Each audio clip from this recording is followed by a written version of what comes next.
small joy have I in being England's queen. Oh, and lessen to be that small god, I beseech him. Thy honor, state, and seat is due to me. What? Threat you me with telling of the king? 'Tis time to speak. My pains are quite forgot. Wild devil! I remember them too well. Thou killedst my husband Henry in the Tower, and Edward, my poor son, at Tewkesbury. To royalize his blood, I spent mine own. Aye, and much better blood than his or thine. In all which time, you and your husband Grey were factious for the house of Lancaster. What I have been, and what I am. Oh, murderous villain. And so still thou art. Oh, poor Clarence, I am too childish, foolish for this world. Oh, hie thee to hell and leave this world, thou copper demon. There thy kingdom is. As little joy, my lord, as you suppose you should have, were you this country's king, as little joy may you suppose in me that I enjoy in being queen thereof. A little joy enjoys the queen thereof, for I am she and altogether joyless. Oh, I can no longer hold me patient. Hear me, you wrangling pirates, that fall out in sharing that which you have pilled from me. Which of you trembles not that looks on me? If not that I am queen, you bow like subjects, yet that by you deposed you quake like rebels. Ah, gentle villain, do not turn away. Foul, wrinkled witch, what markest thou in my sight? But a repetition of what thou hast marred, that will I make before I let thee go. Weren't thou not banished upon pain of death? I was. But I do find more pain in banishment than death can yield me here by my abode. A husband and a son thou owest to me, and thou a kingdom, all of you allegiance. The sorrow that I have by right is yours, and all the pleasures you usurp are mine. The curses that my noble father laid upon thee when thou didst crown his warlike brows with paper, and then to dry them gavest the Duke a clout steeped in the foulest blood of pretty Rutland. His curses then from bitterness of soul are all denounced upon thee, and God, not we, hath plagued thy bloody deed. So just is God to right the innocent. What?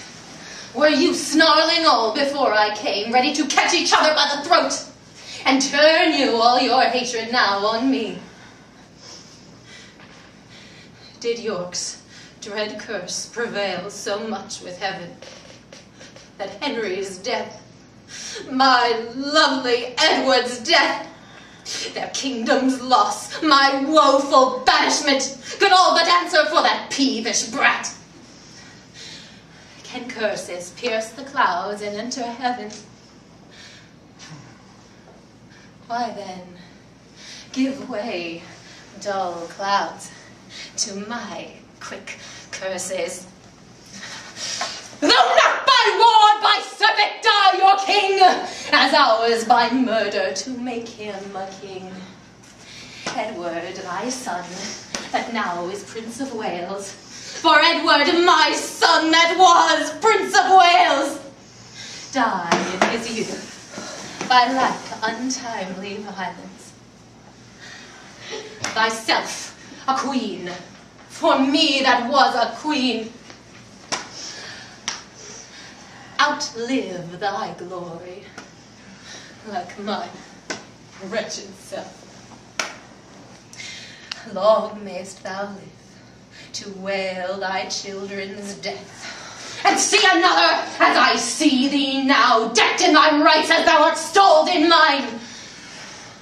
Long die thy happy days before thy death, and after many lengthened hours of grief, die, neither mother, wife, nor England's queen.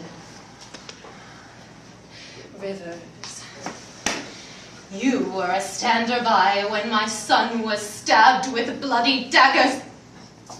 God, I pray him that in your natural age, but by some unlooked accident cut off. Hath done thy charms, thou hateful, withered hag.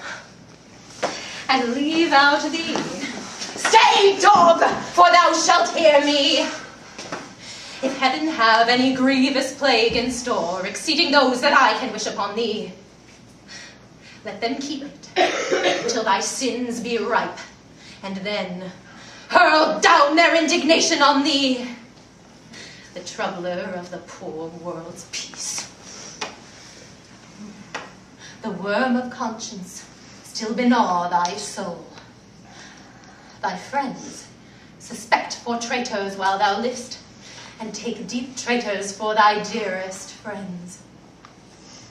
No sleep, close up that deadly eye of thine, unless it be while some tormenting dream frights thee with a hell of ugly devils, thou elvish marked, abortive, rooting hog, thou that was sealed in thy nativity, the slave of nature and the son of hell, thou slander of thy heavy mother's womb, thou loathed issue of thy father's loins, thou rag of honor, thou detested Margaret! Richard!